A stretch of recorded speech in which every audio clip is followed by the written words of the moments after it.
Like me, talk about casual things, everything sports.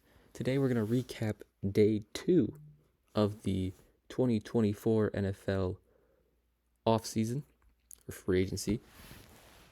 And we got 36 moves here, so let's quickly get right into it.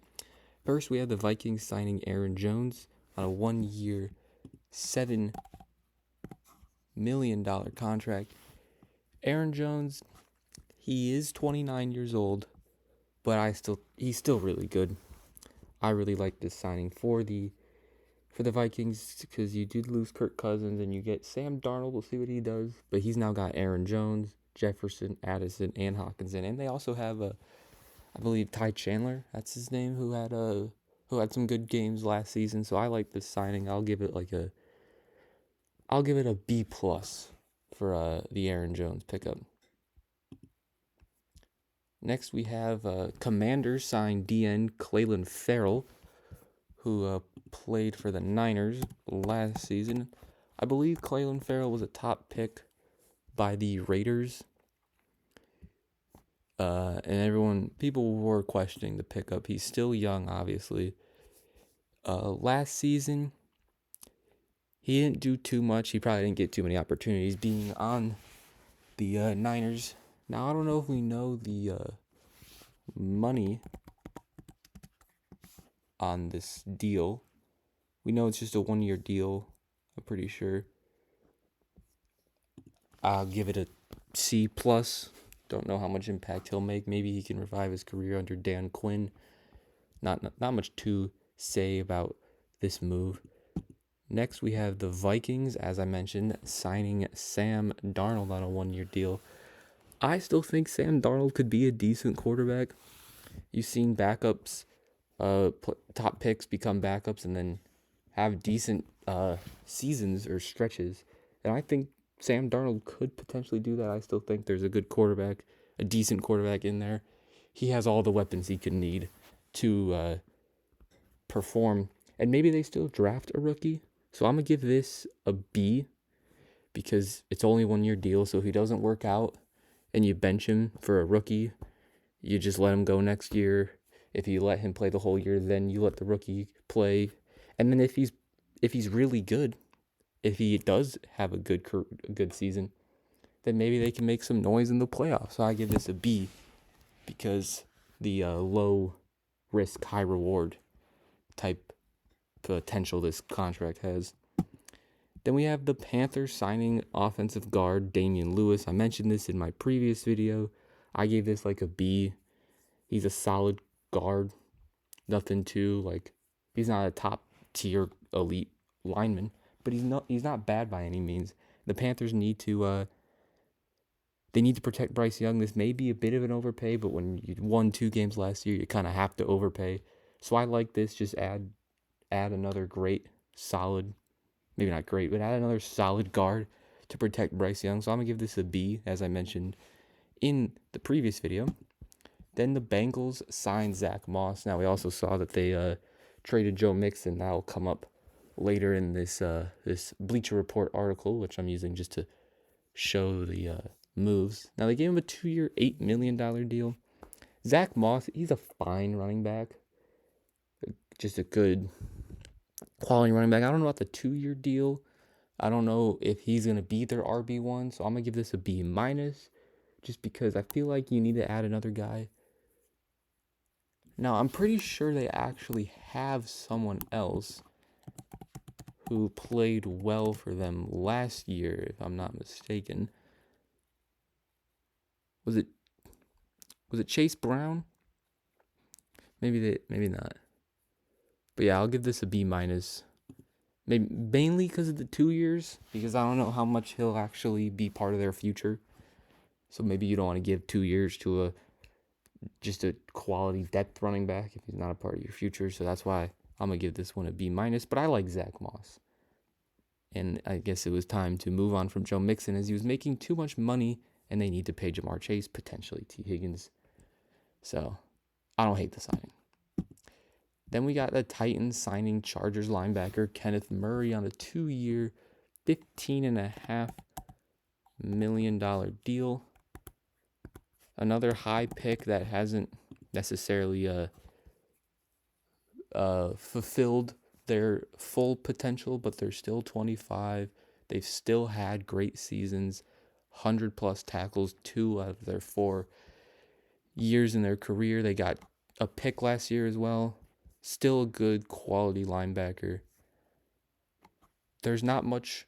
You only got him for 2 years, $15.5 million. If it doesn't work out, it's not the end of the world. But if he can maximize that potential, this could be a great signing. So I actually really like this pickup for the Titans. So I'm gonna give this a B plus. Then we get the Jets signing Tyrod Taylor on a 2-year, $18 million deal. Really good backup quarterback. Now apparently Aaron Rodgers might run for vice president. So I guess this could give them that insurance because they don't want Zach Wilson there anymore. So who knows what's going to happen with that. But if Aaron Rodgers stays, Tyrod's a really good backup, so I'll give this a B as well. Then we get the Jets signing 2 players. They sign guard John Simpson and D lineman Javon Kinlaw. Again, just like Kenneth Murray, Kinlaw was I think a first-round pick. I don't know if he was as high of a pick as Kenneth Murray was, but I'm pretty sure he was a high pick. He was picked 14th overall by the Niners. Again, hasn't lived up to his potential. Partly could be because of playing time, and I guess he maybe has had some injury issues. So another low risk, high reward 1-year deal. I like the Kinlaw signing. And when it comes, so I'm gonna give that a B minus. So far, a lot of B's I'm giving out. I know, but hasn't been the most exciting free agency. And John Simpson is another youngerish player that they're taking a chance on at guard. They need line help. I like that. I'll give that a B plus. Then the Falcons signing Darnell Mooney. Now this seems like an overpay, $13 million. I'm pretty sure Gabe Davis got a similar contract. I'll take Gabe Davis over Darnell Mooney, but I still like Darnell Mooney. He's had inconsistent quarterback play, whether you think Fields is good or not. He has been inconsistent, and he hasn't always had Fields throwing the ball his whole career. So I like the upside with Mooney playing alongside Kirk Cousins. He's not the wide receiver one. He's not having the option one, the main option, or even the second option, because they still have Bijan and Pitts as well. So I like this. A bit of an overpay, but I think the Falcons have the money to do so. So I'll give this a B plus. It would be an A if they were able to get him for slightly cheaper. So that's why it's a B plus to me. Then the Browns signing Jameis Winston. I like this deal. Jameis is still, I think, one of the better backup quarterbacks. He may play a bit of aggressive football, but I still think he's a very good backup. Who knows? Deshaun Watson at any moment could just not be playing football, whether for a variety of reasons. So I like this as a very good backup. I'll give this an A minus for the value. As it's only a 1 year. It's less money than Sam Darnold got, so I like this pickup for the Browns. Then we get the Bengals signing Mike Gesicki. I really like this pickup. Now, I had him getting Dalton Schultz, the best free agent tight end, because Joe Burrow hasn't really had a good tight end in a while, but I guess they didn't want to spend big money at tight end. They lose Irv Smith, but they bring in Mike Gesicki, still a really good tight end, on a dirt cheap contract as well. 1 year's $3 million. I'm going to give this an A. Best grade so far. I really like this pickup because it didn't cost him anything, and Mike Gesicki could be a very good tight end who could potentially get extended by the Bengals next offseason. Then we get the Commanders signing Marcus Mariota. Nothing too much here. B. Only 1 year. Decent backup quarterback. Dolphins sign Shaq Barrett. I like this pickup. This is one of their few additions they've made. They've lost a lot of people this offseason, I'm pretty sure, but they add Shaq Barrett. He is on the older side, but the Dolphins are trying to make a playoff push anyway, so I don't mind getting older players anyway. I'm going to give this, it's only 1 year deal. I'm going to give this a B plus. Then the Eagles sign lineman Matt Hennessy. He's only 25 years old. He's been, I think, slightly injured, only a 1-year deal. They lost Jason Kelce. They did bring back Landon Dickerson on a massive contract. So I don't hate this. B+ for the Eagles signing Matt Hennessy. Now we get one of the bigger additions. Derrick Henry to the Ravens. 2 years, $16 million. I think this is an A+. You may have the best backfield in the NFL with Lamar and Derrick Henry. Not only can Lamar throw the ball, he can run. But not only can Derrick Henry run the ball, but he can also throw it. Pairing these two up, I think, is the perfect match. And you only got him for $8 million. And if you think he's going to regress, it's only a 2-year deal. It's not like the Saquon Barkley, Tony Pollard, Josh Jacob contracts, which are 3 years or more. This is only a 2-year deal. So I think this is perfect fit. So I give this an A+.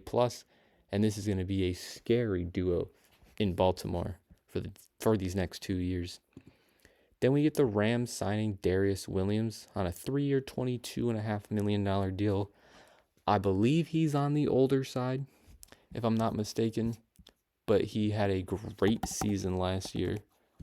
I think he just got cut due to play style, but he's returning to the Rams. He is 30, but he did have 4 interceptions last year. I know that's not everything, but just looking at it simply, that's a good amount of picks there.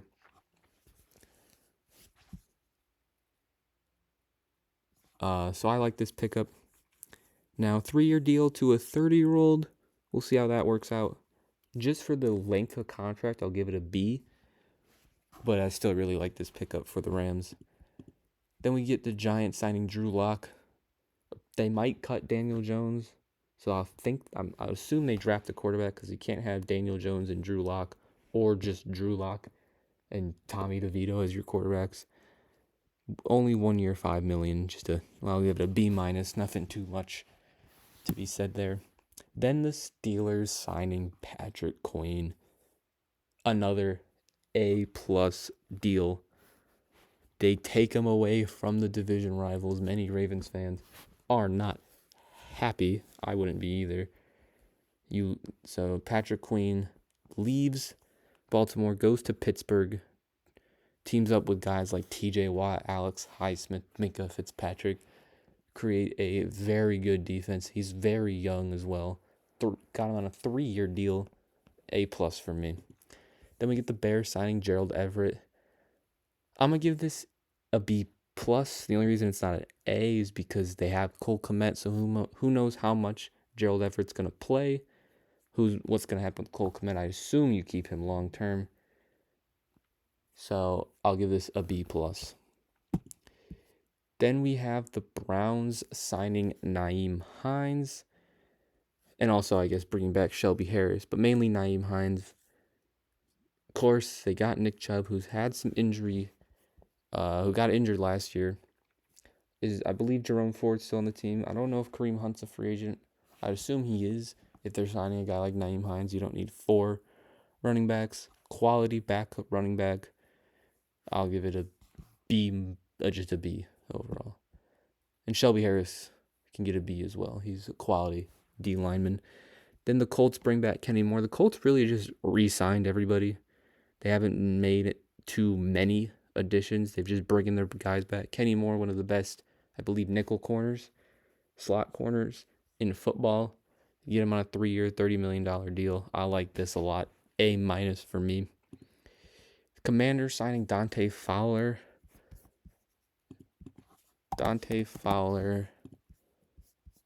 He's 29 years old. He had he's had decent 2 seasons in Dallas. Team back up with Dan Quinn. Dan Quinn's getting a lot of guys. So I like this a lot. B. I'll give it a B. Then we got the Lions signing Amik Robertson. Very underrated corner. Amik Robertson is still very young. Only 25 years old. Has had a good last couple seasons. You're not paying him that much. The Lions need corners. They got Carlton Davis from the Bucks. add another good underrated corner. I like this a lot. I'm actually going to give it an A minus, mainly for the value. He did not cost too much, and you got him on a 2-year deal as well, and he's only 25. Bills signed Nicholas Morrow. Just give it a B. Decent linebacker, nothing too much. I'm not too familiar with Nicholas Morrow. Don't even know how to say his name. Then we get the Bengals trading Joe Mixon to the Texans. Now, would you rather have done this or bring back Devin Singletary? I think trading for Joe Mixon is the right choice. He's still really good. You only gave up a 7th. So for the Texans viewpoint, I'm going to give this a minus. Joe Mixon's really good. You pair him with CJ Stroud. I know he's not Saquon Barkley or Derrick Henry, but he's still really good. And from the Bengals point of view, I don't even know if there's a point in grading it because they were going to cut him anyway, and they only got a 7th round pick. So there's not much to be said about the Bengals side of this, but for the Texans, I'll give it an A minus. Then the Commanders signed Jeremy Chin. Had a good start to his career, kind of plateaued a bit, lost some playing time. But he has that hybrid Swiss Army knife type play style and potential. And if there's a guy that can bring it out, it is Dan Quinn. Only 1-year deal. I like this a lot. I'll give it an A minus for the Chin pickup. Patriots bring back Josh Uche. Very good, young, underrated pass rusher. Only 1 year, $3 million. That's a steal. So I'm going to give this an A. I like Josh Uche. You keep him in the building if you're the Patriots, and you only pay him $3 million. Now, that doesn't mean you have to bring him back next year, but good quality contract there. Another re-sign, the the Buccaneers are re-signing Levante David on a 1-year, $10 million contract. I'll give this a B. He's really good. They wanted to bring back, who knows what's going to happen with Devin White. They lost Shaq Barrett. I feel like you got to keep one of those guys in. So I don't hate it for the Bucs. Then we get the Colts signing Roquan Davis. Roquan Davis. He's pretty young as well. Only 26 years old. He's had some decent seasons. 2-year deal, I'll give this a B as well. Panthers signed Josie Jewell. Another Panthers overpay, potentially. Again, what you have to do if you won 2 games. Quality linebacker. Picked off Mahomes twice, I believe, last year or 2 years ago. So that's got to say something at least. Again, maybe a bit of an overpay, but if you take out the overpay, I think it's like a B plus, A minus, considering they needed a linebacker. If you throw the overpay, I'll give it a B overall grade for Josie Jewell. Then the Panthers trade for Deontay Johnson, and they thus trade away Dante Jackson in a pick swap. I really like this for the Panthers. Bryce Young needs someone to get open that's not 34-year-old Adam Thielen, and you do that by getting one of the best route runners and separators in all of football, period. And all you gave up was a cornerback in Dante Jackson, who they were reportedly going to cut anyway. And you give up a 6th-round pick. So from the Panthers' perspective, I give this an A, maybe even A+. The only reason I don't give it an A+ probably is because he is an expiring contract. And then from the Steelers' perspective, they were going to trade Deontay. These names are confusing. They were going to trade Deontay anyway. Now, Dante Jackson has been inconsistent, I'd say, as a Panther fan myself. He's had some injury problems, but I feel like for someone you're going to trade away anyway, getting someone like Dante Jackson isn't terrible. I definitely think they are on the losing side, so to speak, on this trade, but I'll give them a C+, because at least you got someone decent out of someone you're going to trade anyway. Then the Texans signed Danielle Hunter on a 2-year, basically $50 million deal. Considering Brian Burns made 30, only having to pay a guy like Danielle Hunter basically 25 million, I think is a steal. Texans are going all in. A plus, in my opinion. Danielle Hunter, one of the best pass rushers in football. I really like this signing for the Texans. Then the Saints signed Willie Gay on a 1-year deal. He's still young. They need someone. He can get mentored by Demario Davis and potentially take his place because Davis is getting up there. I know they have Pete Werner, but you can have Pete Werner and Willie Gay for the future potentially if they bring him back. A nice 1-year prove-it deal. I'll give this a B plus for its value. Then the Eagles bring back C.J. Gardner-Johnson on a 3-year, $33 million deal. I really like this. He seems to love Philadelphia. Bring back that energy that they need. I'll give this an A minus. I like this pickup. Then the Dolphins bring in Jordan Poyer. Really good veteran safety. Only a 1-year deal. I'll give this an A minus. Another in-division free agent move seems to be happening a lot this year. And lastly, the Eagles signed Devontae Parker on a 1-year, $4.7 million. Says Philadelphia only has to pay $1.2 million to get a guy who was once really solid in Miami, who's had some okay moments in New England on basically nothing. You're not really paying him anything. Very low risk if he doesn't work out. As long as he doesn't cost you any games or anything, it literally hurts you to zero extent. And he has the potential to be a quality receiver alongside Smith and A.J. Brown. So I'll give this a B plus as well. And that is going to do it for my recap of day 2 of the 2024 NFL free agency period with trades as well. It's been wild as they said it would be, but not as intense as day 1, but still a crazy day for free agency.